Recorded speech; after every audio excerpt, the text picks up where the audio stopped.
Great day. Welcome to Equus Workforce Solutions. My name is Rich Williams. I am the business solution consultant in the Gaithersburg office. I'm also the career instructor. Thank you for attending this webinar on customer service. It is just one of our Pathway to Success video series.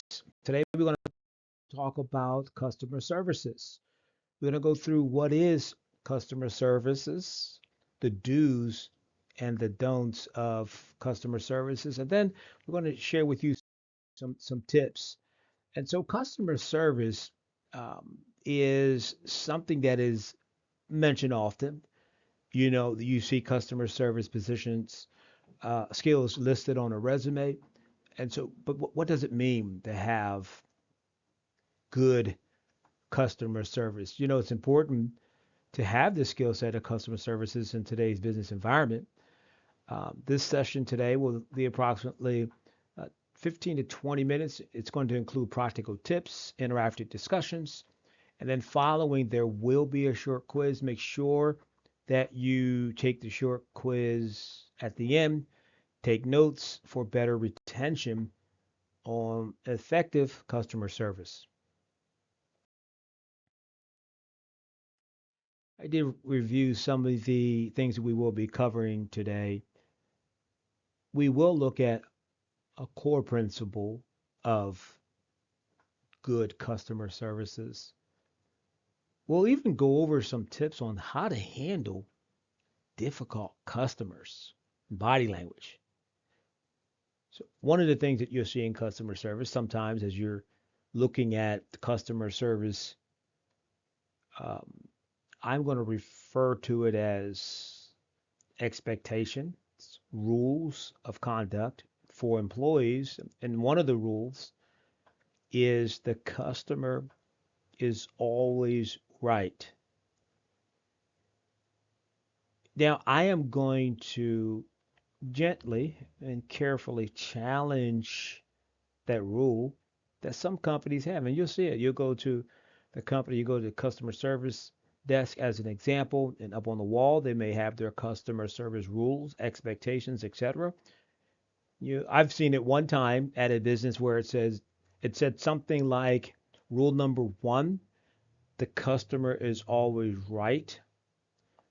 Now, now this is management leaving these rules to the employee, not the customer. Rule number one, the customer is always right. Rule number two said if you're not sure about rule number one, see rule number three. Rule number three says, guess what? The customer is always right. And so I challenge that. You know, some of the common mistakes and or challenges that's in customer services, we'll look at body language, the role of technology, interactive, different scenarios on that.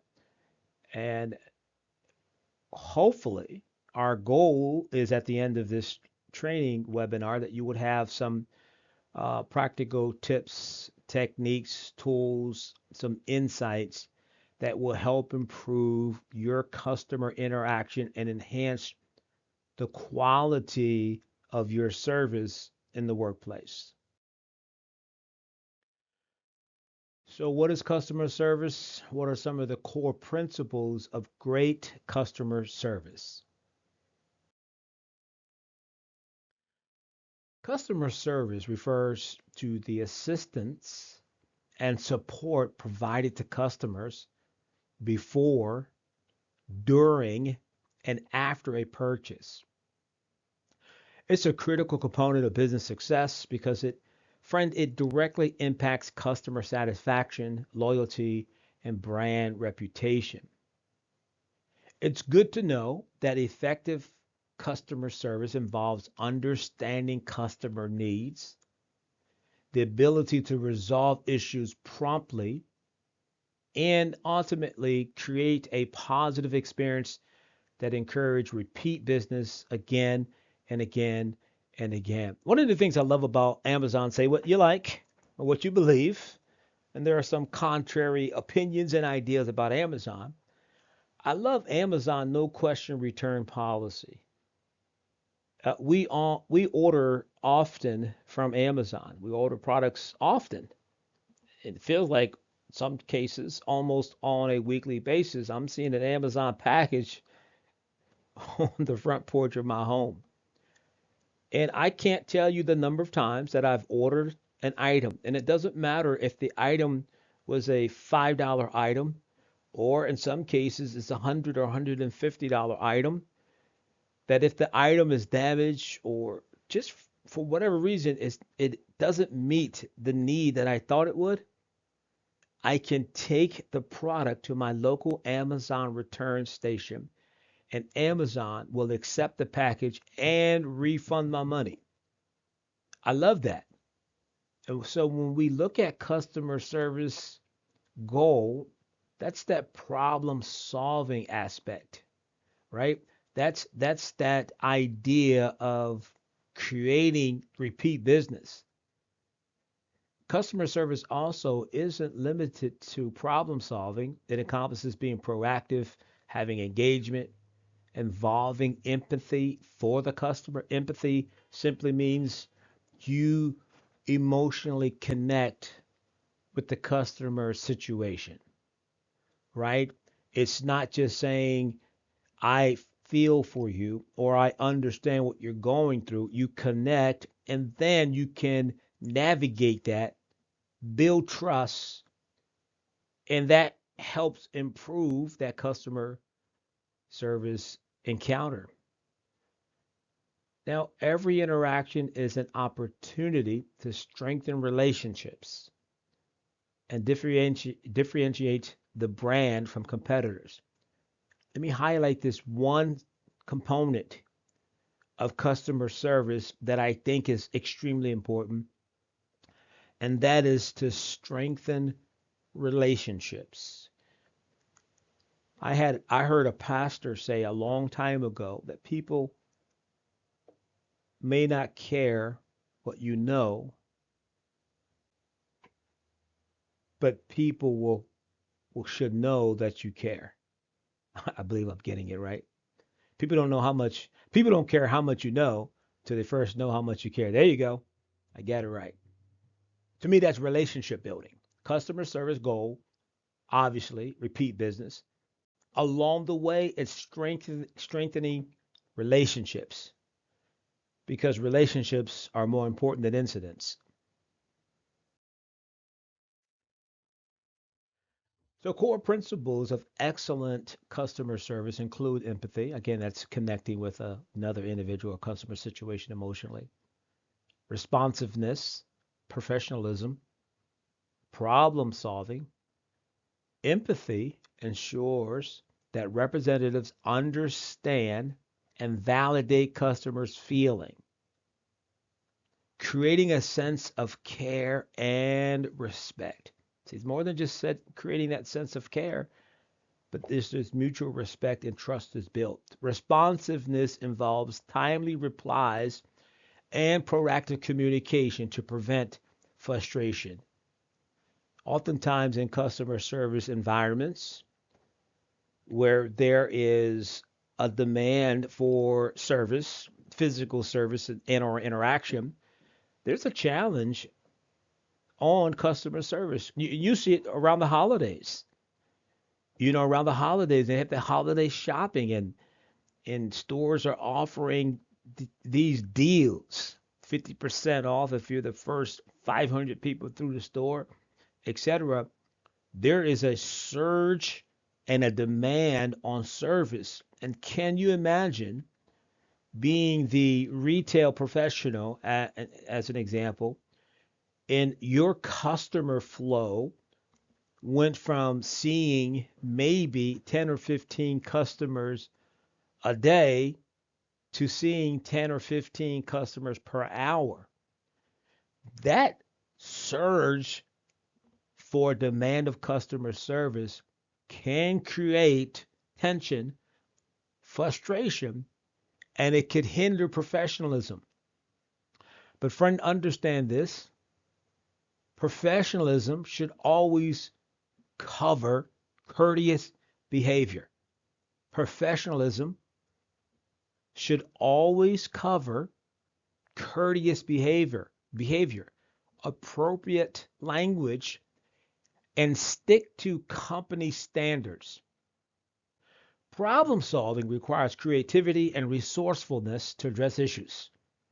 These principles form the foundation for building trust and delivering consistent, high quality service experience. I will also add what also assists you being able to offer consistent, high quality service experiences is I need to be connected to why I am doing what I'm doing as a customer service professional. Because why is motive, why is purpose. And as an example, if I am a customer service professional and I enjoy the opportunity of navigating challenges to bring peace of mind to a customer so that a customer speaks well of my organization and or me, that why will help navigate, control and or produce consistent professional behavior.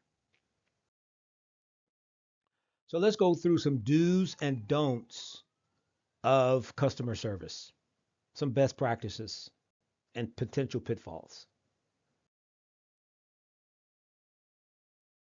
Key practices that enhance customer service includes listening actively, showing empathy, responding promptly, and maintaining a positive attitude.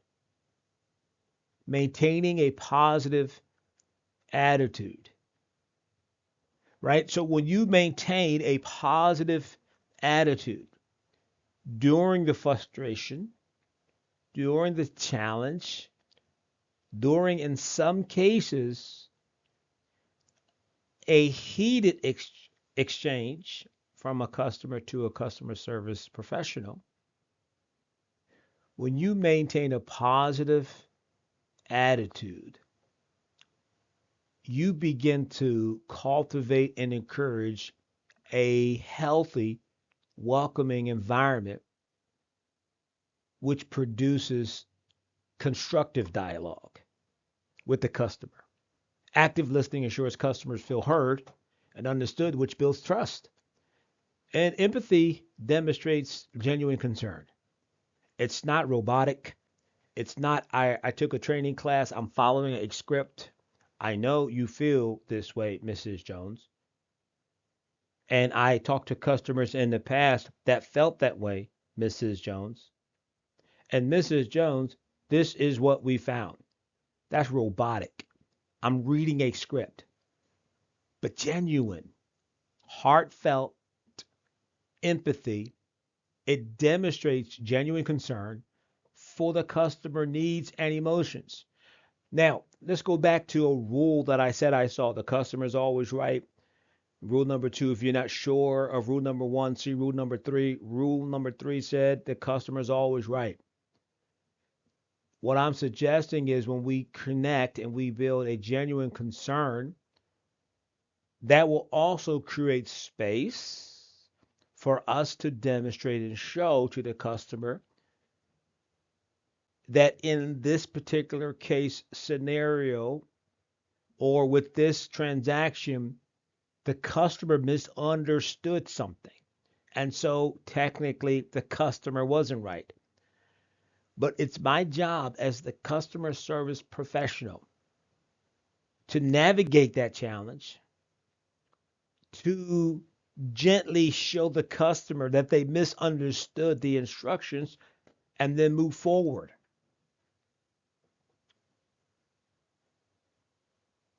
With prompt response to help reduce frustration and convey reliability. Positive attitude, again, it's creating that welcoming environment, right? These behaviors collectively will create a memorable experience that strengthens customer relationships and drive loyalty.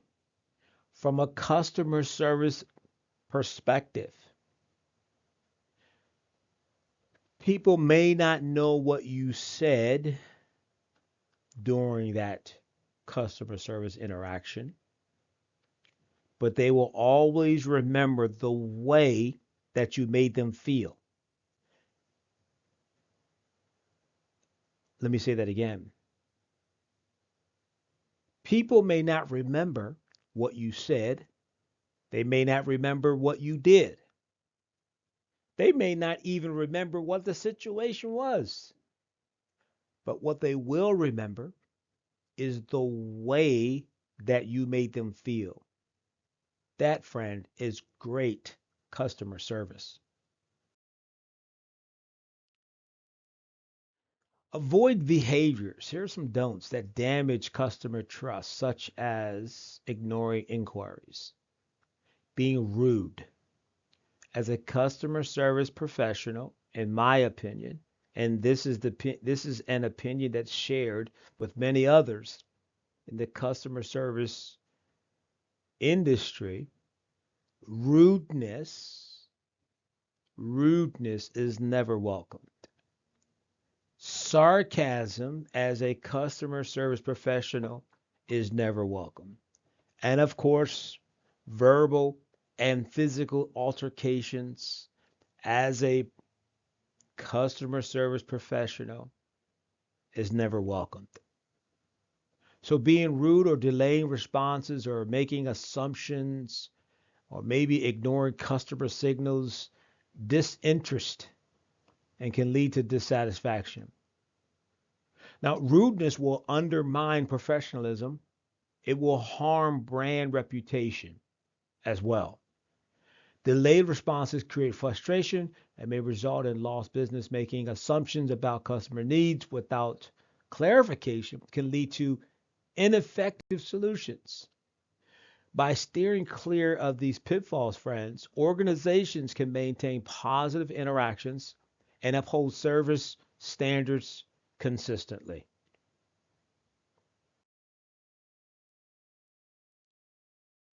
Communication tips, techniques, tools on how to handle difficult customers. So, clear and empathetic communication is essential for successful customers.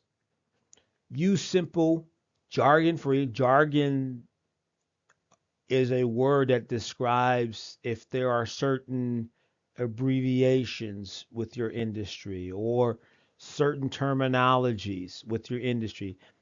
As an example, here at Equus Workforce Solutions, we have employment service specialist. Our jargon for that position is ESS. That's a jargon. Another jargon is here at Equus Workforce Solutions, we have business solution consultants. Our jargon for a business solution consultant at Equus Workforce Solutions is a BSc. Career instructor is a CI. Just some examples of jargon.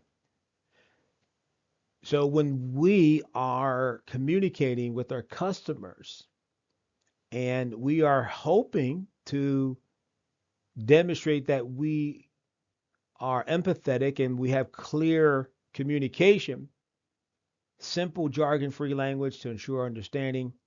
You want to maintain a positive tone that conveys respect and willingness to help. Confirm understanding by summarizing key points or asking clarifying questions.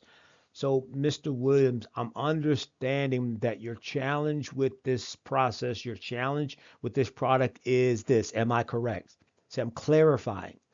These practices reduce misunderstandings, build confidence in the service provided, in the service that you are providing. Additionally, you can adapt communication style to suit the customer's preference, whether it's verbal, written, or digital, to create a personalized experience. So if I determine that a particular customer that I'm working with, they're not very tech savvy, So I'm going to be sensitive to sending emails, sending a lot of links to click on this link, watch it.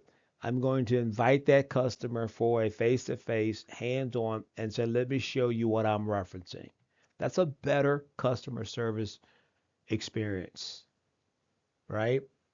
So I am just basically adapting my communication style to fit the customer's preference.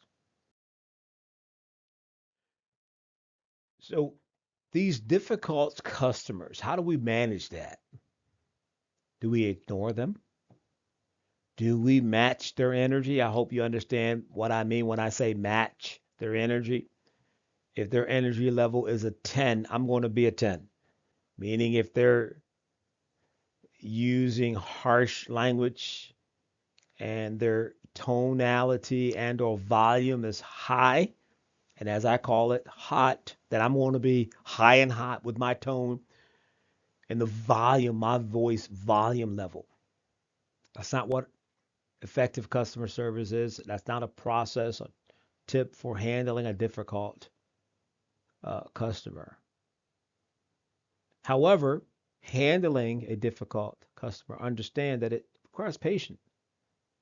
It requires you keeping your composure and problem solving skills. So begin by listening attentively to understand the issue fully. Stay calm, avoid defensive responses as this can escalate. What's a defensive response?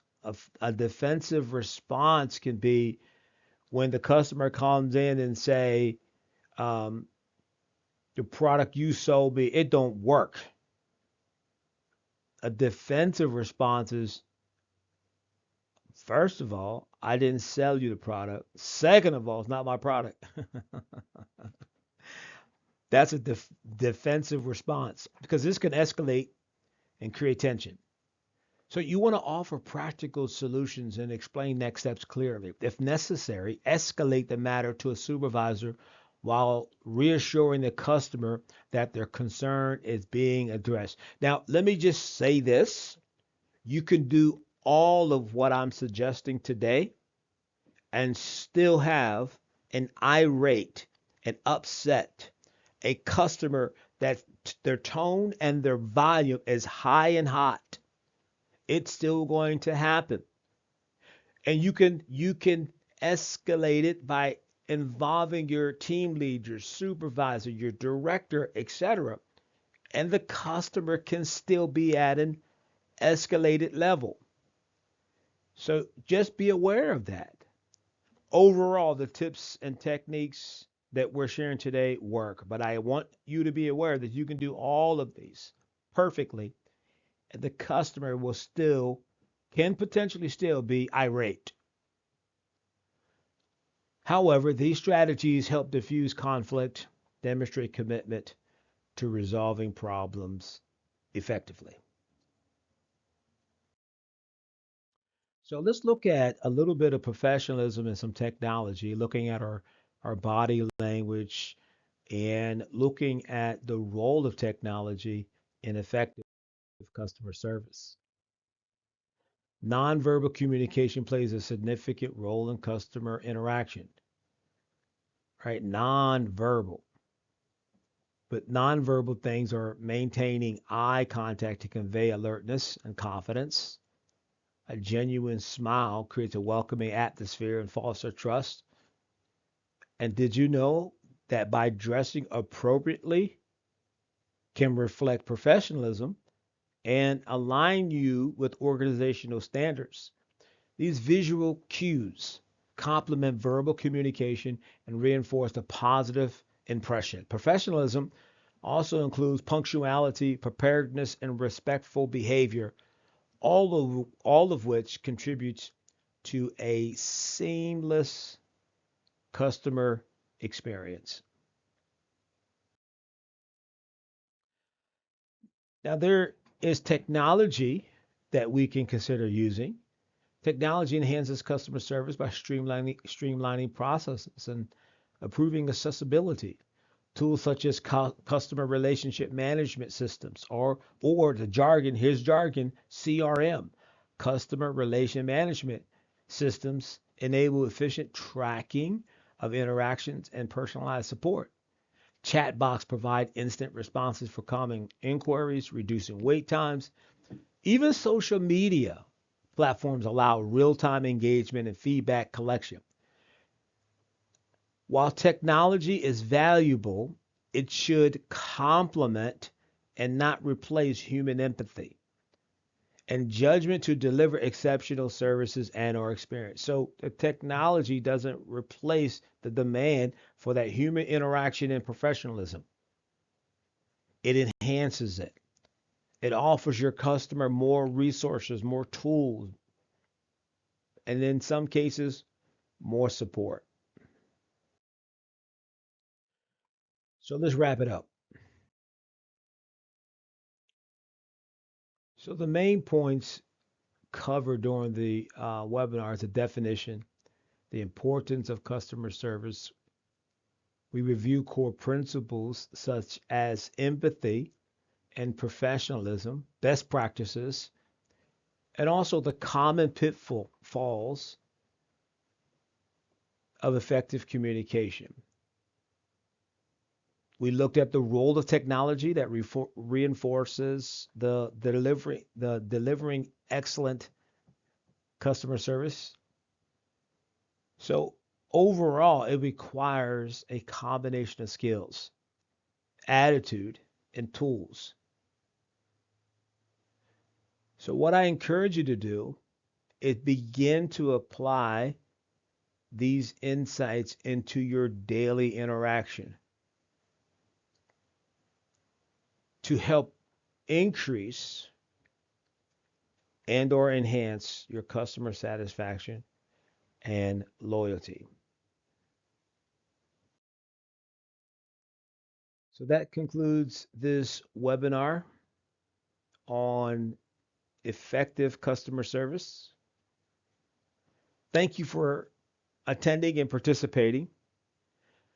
Remember to complete the short quiz, which reinforces the learning, provides feedback on the session. There's contact information for other resources that will support you. And I encourage you to share your experience and or questions as you go through this customer service process.